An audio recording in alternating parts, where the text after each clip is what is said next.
দেশের বিচারিক ইতিহাসে প্রথমবারের মতো মাত্র ২৯ কার্যদিবসে শিশু ধর্ষণের রায়ে ফাঁসির আদেশ দিয়েছেন আদালত। মেহেরপুরে পঞ্চম শ্রেণীর এক শিশুকে ধর্ষণের ঘটনায় শাকিল হোসেন নামে এক যুবককে ফাঁসির আদেশ দিয়েছেন আদালত। একই সঙ্গে তাকে ৩ লাখ টাকা জরিমানাও করা হয়েছে। মাত্র ২৯ কার্যদিবসে সশরীর ও ভার্চুয়াল ভিডিও কলের মাধ্যমে বিচার প্রক্রিয়া সম্পন্ন করে ঐতিহাসিক এই রায় ঘোষণা করা হলো। রোববার ২৪ মে দুপুরে মেহেরপুর শিশু সহিংসতা দমন আদালতের বিচারক মোহাম্মদ তাজুল ইসলাম এ রায় দেন।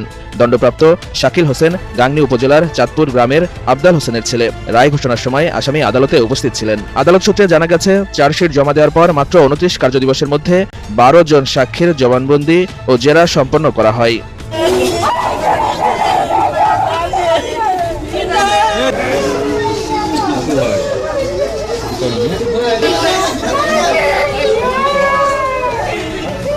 প্রথম থেকে আশা করেছিলাম যেন এরকম বিচারই আমরা আইনের মাধ্যমে পাই। বুঝছেন, এই বিচারের রায়টা আজকে শুনে আমি খুশি এবং সবাইকে ধন্যবাদ জানাই। আমি খুবই সন্তুষ্ট। আর বাদ বাকি বাংলাদেশ জমিনে যেসব মেয়ে এইভাবে ধর্ষিত হচ্ছে, অত্যাচারিত হচ্ছে, সবাই যেন এইভাবে ন্যায় বিচার ফিরে পাই, এই আশা ঘটনা আর না ঘটার কোনো ছেলে সাহস না পায়।